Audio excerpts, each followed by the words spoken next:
नमस्कार दोस्तों, स्वागत है आपका न्यूज NT24 में। आम आदमी पार्टी पंजाब की प्रवक्ता और महिला विंग की ज्वाइंट सेक्रेटरी टीना चौधरी से खास मुलाकात। आज न्यूज NT24 के साथ बातचीत में आम आदमी पार्टी पंजाब की प्रवक्ता और महिला विंग की ज्वाइंट सेक्रेटरी टीना चौधरी ने पूछे सवालों का जवाब बहुत सरलता और सूझबूझ से दिया। उन्होंने अपने संदेश में पठानकोट वासियों को अपील की कि वो आम आदमी पार्टी को विजयी बनाएं ताकि पंजाब की उन्नति के लिए बेहतर काम किया जाए। न्यूज NT24 से संवाददाता इंद्रजीत पवन की रिपोर्ट। नमस्कार दोस्तों, मैं हूं पवन और आप देख रहे हैं न्यूज़ NT24। दोस्तों, 2022 में जो इलेक्शन आने वाले हैं उसमें सभी पार्टियों की भागदौड़ लगी हुई है। क्या पता किसकी सरकार आएगी, और आज इसी को देखते हुए आम आदमी पार्टी के स्टेट वुमेन विंग के जॉइंट सेक्रेटरी टीना चौधरी जी से आज हम खास बातचीत करेंगे। मैम, सबसे पहले न्यूज़ NT24 में आपका बहुत बहुत स्वागत है। बहुत बहुत शुक्रिया, बहुत बहुत शुक्रिया आपके दर्शकों पे। मैम, कुछ अपने बारे में बताइए। जी, मेरा नाम टीना चौधरी है। मैं आम आदमी पार्टी की प्रदेश प्रवक्ता और आम आदमी पार्टी की Punjab joint secretary women wing. मैं आज की डेट में विधानसभा पठानकोट हल्का से बिलोंग करती हूँ, और जैसे कि आप सब देखते हैं कि आम आदमी पार्टी की जो नीतियाँ हम पठानकोट में जितने भी जो मुद्दे हैं लोगों के सामने पेश करके लोगों की नीतियों श्री अरविंद केजरीवाल जी की नीतियों को आगे ला के हम लोगों से रूबरू करवाने की कोशिश करते हैं। मैम, आप एक अच्छे स्पोर्ट्समैन थे, तो बहुत अच्छा आपने स्पोर्ट्स भी खेला। आपके पास एक NGO भी थी जिसमें आपने बहुत अच्छा काम किया, तो मैं वहाँ से जहाँ पर शिफ्ट किया आपने, क्या सोच के किया आपने? देखिए, अगर मैं स्पोर्ट्स की बात करूं तो स्पोर्ट्स में जब मैं 12th स्टैंडर्ड में थी तब मैं स्कूल की तरफ से अंडर 19 गर्ल्स क्रिकेट टीम में मैंने ज्वाइन किया था। उस टाइम पे लेडीज़ वुमेंस का जो क्रिकेट का जो स्कोप था इतना ज़्यादा वो एडवांस नहीं था, और मेरे फादर साहब चाहते थे कि मैं ज़्यादा से ज़्यादा क्वालिफिकेशन जितनी एक्वायर कर सकूँ वो मेरे लिए ज़्यादा अच्छा है। तो स्पोर्ट्स में के साथ साथ मैंने फिर अपनी जो एजुकेशन है वो परस्यू करनी शुरू करी। देन उसके बाद जैसे जैसे टाइम बीतता चला गया, और उसके बाद मैं अपनी जैसे खुद लोग सोचते हैं कि हाँ यार आने वाले टाइम में सोसाइटी के लिए कुछ बेटरमेंट के लिए कर सकें, वो बचपन से ही शौक़ था मुझे। और फिर मैंने पठानकोट में एक NGO भी ओपन की by the name of noble soul foundation. उसमें हमने ब्लड डोनेशन कैंप हो गए, ट्री प्लांटेशंस हो गए, जो पुअर लोग हैं जिनके बच्चों को स्कूल की एजुकेशन के लिए फ़ीस पे नहीं कर पाते, उनके थ्रू हमने कुछ बच्चों की मदद की। आयुष्मान कार्ड, लेबर कार्ड्स, जैसे कोविड वैक्सीनेशन कैंप्स हो गए, तो इन सब में मैंने काम करके पठानकोट में अपना इनिशिएट किया। तो मैम, कुछ लोगों का कहना है कि आपने आम आदमी पार्टी ही क्यों ज्वाइन की, आप BJP या कांग्रेस में भी जा सकते थे। देखिए, देश को आज़ाद हुए हमारे 70-75 साल हो गए हैं, और हम भी खुद भी बचपन से देखते आ रहे हैं कि किस तरह से ये रिवायती पार्टियां जो हैं क्या बदलाव लेके आई हैं। आज के देखा जाए हमारी सोसाइटी में आज भी लोग जो हैं, बच्चे जो हैं या यूथ जो है, वही उन्हीं पुरानी चीज़ों से जूझता हुआ नज़र आ रहा है। यूथ की अगर बात करें, बेरोज़गारी इतनी देखने को मिल रही है, महंगाई बढ़ती हुई देखने को मिल रही है, और लोगों के रहने सहने खाने पीने के तौर तरीके कहाँ बदलाव देखने को मिल रहा है, वही वैसे के वैसे चलते आ रहे हैं। Middle class, lower middle class, below poverty line वैसे ही हैं जैसे पहले थे, उनके लिए कोई बदलाव नहीं, कोई सुझाव नहीं। और आम आदमी पार्टी एक उभरता चेहरा था पूरे देश में, जो कि हमारे जो नेशनल कन्वीनर श्री अरविंद केजरीवाल जी और पंजाब के भगवंत मान जी ने जिस तरह से हमारे पंजाब में आम आदमी पार्टी को आगे लेके लोगों के साथ रूबरू होकर अपनी पार्टी का जो प्रचार किया। मैं खुद शुरू से ही श्री अरविंद केजरीवाल जी की बहुत बड़ी इन्फ्लुएंसर रही हूँ। जिस तरह से उन्होंने अपनी इतनी अच्छी नौकरी छोड़ के लोगों की सोसाइटी के लिए बेटरमेंट के लिए आगे आए, तो मैं उनसे काफ़ी ज़्यादा प्रभावित रही, और मैं खुद चाहती थी कि मैं खुद पार्टी के पास जाके आम आदमी पार्टी को ज्वाइन करूँ।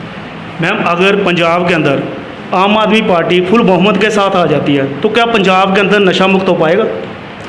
देखिए, नशा मुक्त पंजाब कैसे बन पाएगा, बहुत ही एक ईज़ी प्रोसेस है। अगर हायरार्की में हर कोई डिपार्टमेंट की रिस्पॉन्सिबिलिटीज़ अपनी अपनी लेनी शुरू कर दे, और जैसे कि हम सब जानते हैं कि इन चीज़ों में जो है पॉलिटिकल मैटर कितना ज़्यादा इन्वॉल्व करता है। अगर पॉलिटिकल लोग ही, मिनिस्टर्स लोग ही नीचे लोगों को अपनी इंस्ट्रक्शंस दे के इन सारी चीज़ों को स्टॉप करने की कोशिश ना करेंगे तो मुझे लगता है ये सारी मिली जुली भगत है, जो कि नशा जो है हमारे ही ऑफिसर्स मिल के लोगों को आगे बांटते हैं। और अगर जब अरविंद केजरीवाल जी जब आगे जैसे लोग नेता आगे आके सोसाइटी के लिए काम करेंगे, ब्यूरोक्रेसी ख़त्म करेंगे, करप्शन को ख़त्म करेंगे और लोगों के लिए एक मिसाल बने हुए हैं दिल्ली में, जिस तरह से वहाँ पे बदलाव आया, तो क्यों नहीं हो सकता हमारा नशा मुक्त पंजाब। जब लोगों को यहाँ पे एक अच्छा नेता मिल जाएगा तो नशा मुक्त पंजाब अपने आप कहलाएगा।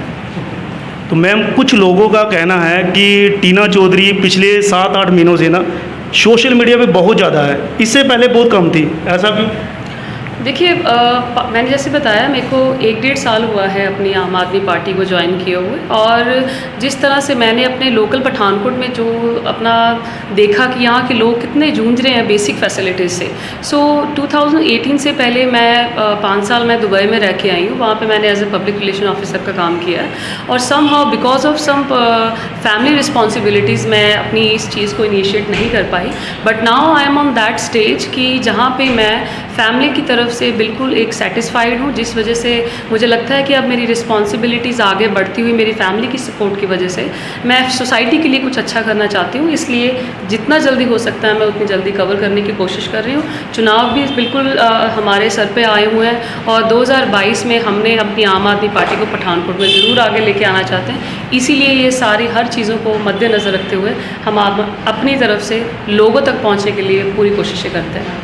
मैम, आप लोगों के बीच जा रही हो, डोर टू डोर जा रहे हो आप ना, तो आप एक लोगों के साथ वादा नहीं कर रहे, एक आप गारंटी दे रहे हो कि अगर आम आदमी पार्टी पंजाब के अंदर फुल बहुमत के साथ आ जाती है तो हर घर के अंदर 300 यूनिट माफ रहेगी।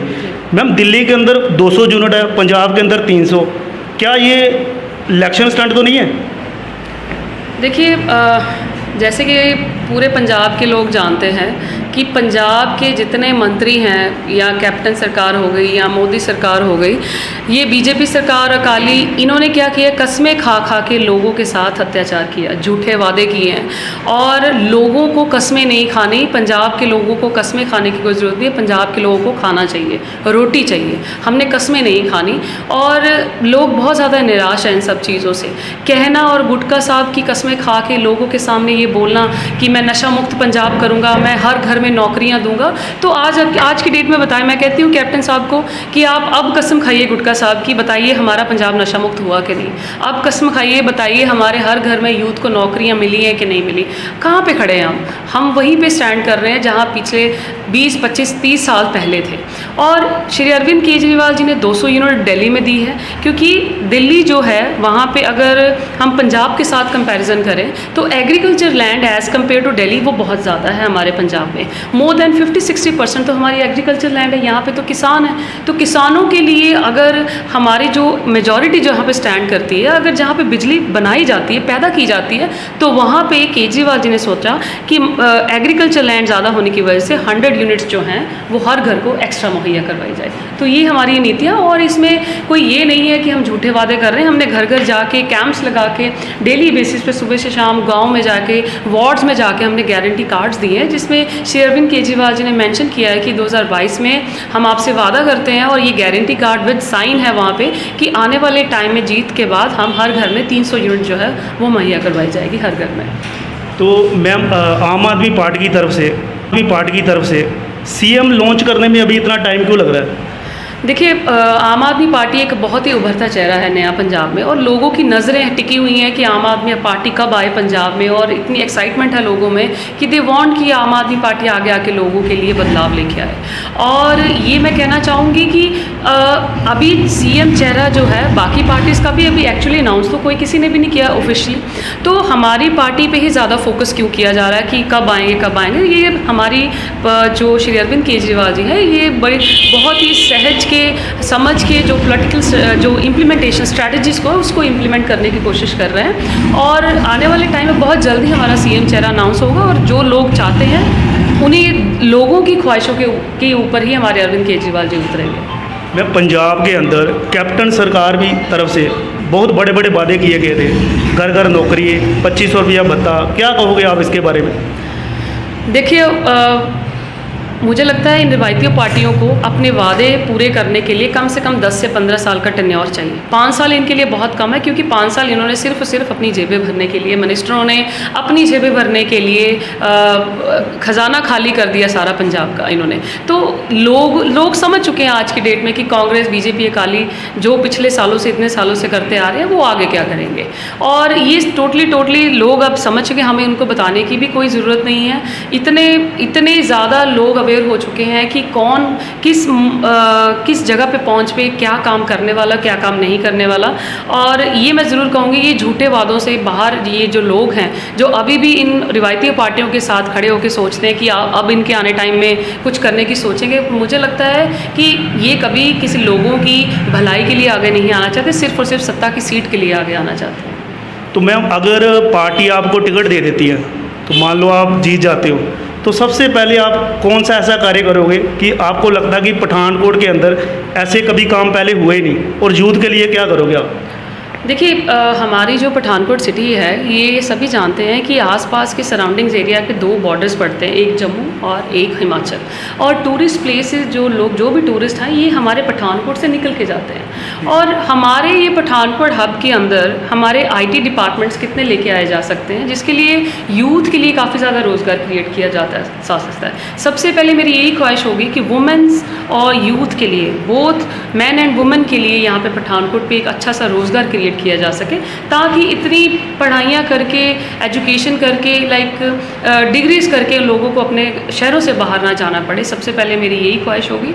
और गाँव का बहुत ज़्यादा सुधार करने वाला हमारे पठानकोट के, हमारे जो विधायक हैं पठानकोट के, इन्होंने पिछले 4-4.5 साल होने को आ गए हैं, आज तक इन्होंने कभी भी किसी गाँव में जाके कभी पूछा तक नहीं है कि लोगों को क्या, किस चीज़ की ज़रूरत है, किस चीज़ से जूझ रहे हैं। आजकल पानी की दिक्कत इतनी आ रही है कि लोग कहने की हद नहीं है। लोगों के घरों में पीने का पानी जो है दिन में 1 बार आता है, और वो भी हफ्ते में 3 बार। तो कहाँ पे स्टैंड करती है? क्या गांव के रहने वाले लोग नहीं हैं? क्या वो सिटीजन्स नहीं हैं? क्या उन्होंने इनको वोटें देके जिताया नहीं है? तो मैं कहना चाहूँगी कि ये जो स्ट्रैटेजीज़, ये पहले झूठे वादे इन्होंने भी किए थे कि 15 से 20 हज़ार जो है पठानकोट के यूथ को नौकरी दी जाएगी। तो ये कैप्टन साहब जैसे चलते जा रहे हैं, ये उन्हीं के जो जितने नीचे मिनिस्टर्स हैं, ये वही की सारी स्ट्रैटेजी यूज़ करके लोगों को गुमराह करने की कोशिश कर रहे हैं। तो काइंडली आंखों से पर्दा हटाइए। मैं कहती हूँ कि लोग आपके काम को इनके समझ चुके हैं, और सबसे पहले बदलाव यही होगा कि हमारे पठानकोट के यूथ को रोज़गार क्रिएट किया जाए, और गांव की समस्याएं जो हैं जल्द से जल्द वो सारी हल की जाए। तो मैडम, अगर हम पठानकोट की बात करें, तो आपका बेस पठानकोट है, तो मैडम अगर 4-4.5 साल की पिछली बात करें, तो कितनी डेवलपमेंट हुई है पठानकोट के अंदर?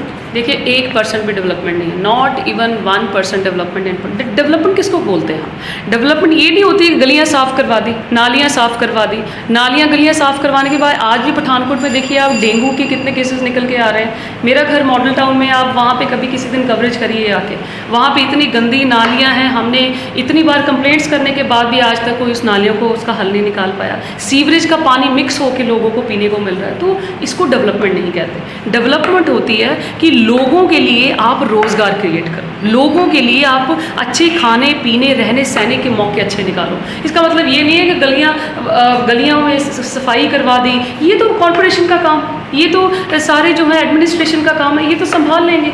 MLAs का काम ये नहीं होता गलियाँ नालियाँ साफ़ करवाना। MLAs का काम होता है डेवलपमेंट करना, यहाँ पे स्पोर्ट्स एक्टिविटीज़ करना, लेके आना, यहाँ पे हॉस्पिटल की फैसिलिटीज़ अच्छी लेके आना, गाँव में एम्बुलेंस फैसिलिटीज़ देना। ठीक है, तो ये होती है डेवलपमेंट। लोगों के लिए एक ईजी अप्रोचेबल चीज़ें बना के देना, ताकि लोगों को दिक्कतें ना आए, अपनी बेसिक फैसिलिटीज़ लें। आज भी देखो पठानकोट के लोग कहाँ पे खड़े, पठानकोट के लोगों को राशन कार्ड, लेबर कार्ड, आधार कार्ड, पैन कार्ड, अभी इन्हीं में फंसे हुए हैं। जहाँ पे भी मैं जाती हूँ, मैडम हमारा लेबर कार्ड नहीं है, मैडम हमारा आयुष्मान कार्ड नहीं है, तो इसको डेवलपमेंट नहीं कहते। आई एम सॉरी टू से। अभी रिसेंटली पेंशन्स आई हैं, तो पेंशन्स कहाँ पे आ रही है? विधायक जी कह रहे हैं कि पेंशन जो है मैं अपने हाथों से दूंगा। किसने दिया इनको हक कि ये अपने हाथों से पेंशन्स देंगे? ये तो डायरेक्ट खाते में आती हैं, ये तो सेंट्रल गवर्नमेंट की स्कीम्स हैं। तो ये अपने हाथ से लोगों को ये बताना चाहते हैं कि मैंने आपके लिए ये स्कीम्स प्रोवाइड करके दी, वो भी साल के एंड में जब इलेक्शंस आने वाले। आप पहले कहाँ पे थे? आपने इतनी देर 5 साल हो गए हैं आपको पठानकोट में काम करते हुए, आपने क्या किया, क्या डेवलपमेंट क्या की है? I am sorry to say, there is not even a single % development in Pathankot. तो मैम न्यूज़ NT24 के माध्यम से आप लोगों को क्या मैसेज देना चाहते हो? मैं यही आपके चैनल के माध्यम से लोगों को यही मैसेज दूंगी, काइंडली अपनी वोट बदलें, सोच बदलें, और एक वोट बदलने के साथ आपके पठानकोट के हालात जो सुधर सकते हैं, जो पिछले 20-30 सालों से नहीं जो सुधरे। और हमारे पठानकोट का ये एक हिस्ट्री रही है कि आज तक हमारे पठानकोट में कोई भी 5 साल से ज़्यादा कोई MLA टिका नहीं है। और इसकी वजह क्या है? वजह यही है कि आपके साथ झूठे वादे किए जाते हैं और वादे कभी कंप्लीट नहीं किया जाते। और आज मैं चाहती हूँ कि पठानकोट वासियों को कि आम आदमी पार्टी का साथ दें, झाड़ू को वोट दे के आम आदमी पार्टी को आगे लेके आएँ और अपनी पठानकोट को सुधार करने में हमारी मदद करें। बहुत बहुत शुक्रिया।